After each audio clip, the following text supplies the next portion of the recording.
भारत में अभी तक जो भी इमिग्रेशन कानून लागू हैं, वे ब्रिटिश राज के समय के बने हुए हैं, लेकिन अब इतने सालों बाद हमारा देश पहली बार इन्हें पूरी तरह बदलने जा रहा है। तो सवाल ये है, इस बदलाव का स्टूडेंट्स, वर्कर्स और ट्रैवलर्स पर क्या असर पड़ेगा? क्या नए नियम भारत में आना जाना आसान बनाएंगे या और सख्त हो जाएंगे? क्या आपने कभी सोचा है कि हमारे देश में विदेशियों का आना और भारतीयों का विदेश जाना कैसे नियंत्रित होता है? क्या हमारा इमिग्रेशन सिस्टम वाकई मजबूत है या इसे सुधार की जरूरत है? नमस्कार, मैं आपकी होस्ट यशस्वी गुप्ता आप सभी का स्वागत करती हूँ लाइव लॉ पर। आज हम आपको एक ऐसे नए कानून के बारे में बताने जा रहे हैं जो भारत के इमिग्रेशन सिस्टम को पूरी तरह बदल सकता है। सरकार एक बड़ा कदम उठाने जा रही है, इमिग्रेशन एंड फॉरेनर्स बिल 2025।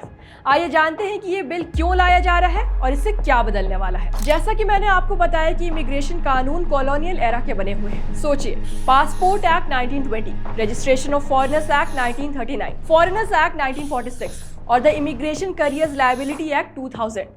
ऐसे कानून आज भी इस्तेमाल हो रहे हैं। इन कानूनों को उस दौर में बनाया गया था जब दुनिया बहुत अलग थी, लेकिन अब जब भारत एक वैश्विक ताकत बन चुका है और टेक्नोलॉजी इतनी आगे बढ़ चुकी है, तो क्या ये पुराने कानून हमारी जरूरतों को पूरा कर सकते हैं? हर साल लाखों लोग भारत आते हैं, कोई पढ़ाई के लिए, कोई व्यापार के लिए और कुछ अवैध रूप में भी। लेकिन मौजूदा कानूनों में कई खामियां हैं, जैसे कि वीजा प्रोसेस में देरी, इलीगल माइग्रेंट्स की पहचान की समस्या और सीमा सुरक्षा से जुड़े कई मुद्दे। अब बात करते हैं कि इस नए बिल में क्या क्या बदलाव होंगे। पुराने 4 कानूनों को हटाकर एक ही कानून लाया जाएगा, जिससे इमिग्रेशन की प्रक्रिया आसान और प्रभावी होगी। सीमा सुरक्षा को और मजबूत किया जाएगा ताकि इलीगल माइग्रेंट्स को भारत में प्रवेश से रोका जा सके। वीजा रजिस्ट्रेशन और डेपोटेशन की प्रक्रिया को और पारदर्शी बनाया जाएगा। शैक्षिक और चिकित्सा संस्थानों में विदेशी छात्रों के लिए स्पष्ट नियम बनाए जाएंगे। जो लोग वीजा नियमों का उल्लंघन करेंगे, उनके खिलाफ कड़ी सजा का प्रावधान है। इस बिल में 6 चैप्टर्स और 35 क्लॉज है, जो इमिग्रेशन ऑफिसर्स, वीजा रिक्वायरमेंट्स और रजिस्ट्रेशन प्रोसीजर्स को डिफाइन करती है। अब बात करते हैं कि अगर कोई इमिग्रेशन नियमों का उल्लंघन करता है तो उन्हें किन सख्त सजाओं का सामना करना पड़ सकता है। बिना वैलिड पासपोर्ट या डॉक्यूमेंट्स के प्रवेश पर 5 साल तक की जेल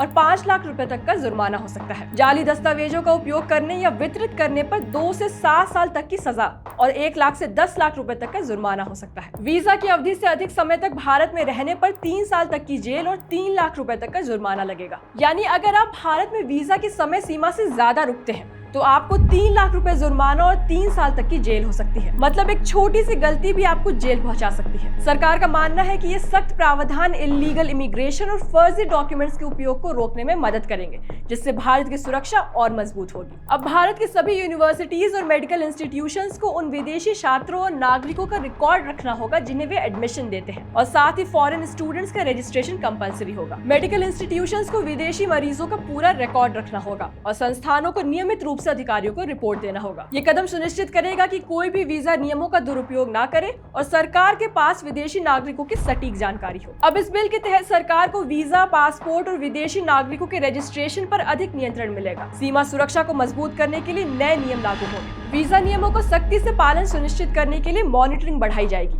इमिग्रेशन अधिकारियों को इलीगल माइग्रेंट्स को पकड़ने, जांच करने और डिपोर्ट करने का अधिकार मिलेगा। अब सरकार किसी भी रेस्ट्रिक्टेड फॉरेनर की गतिविधियों पर नियंत्रण रख सकेगी, जिससे देश की सुरक्षा और मजबूत होगी। अब जब सरकार इमिग्रेशन एंड फॉरेनर्स बिल 2025 लाने की तैयारी कर रही है, तो इससे भारत का इमिग्रेशन सिस्टम कितना प्रभावी बनेगा। हालांकि कुछ लोग मानते हैं कि ये कानून बहुत सख्त हो सकता है। क्या इससे विदेशी छात्रों और व्यापारियों को मुश्किलें होंगी? आपको क्या लगता है? क्या ये नए कानून भारत के लिए सही कदम है? क्या इससे इलीगल माइग्रेंट्स पर रोक लगेगी? क्या ये कानून भारत को ज्यादा सुरक्षित बनाएगा या ये जरूरत से ज्यादा सख्त है? अपनी राय हमसे कमेंट सेक्शन में जरूर शेयर करें। अगर आपको ये जानकारी पसंद आई हो तो इसे लाइक, शेयर और सब्सक्राइब करना ना भूलें। मिलती हूँ आपसे अगले लीगल अपडेट के साथ। तब तक के लिए टेक केयर। Thank you.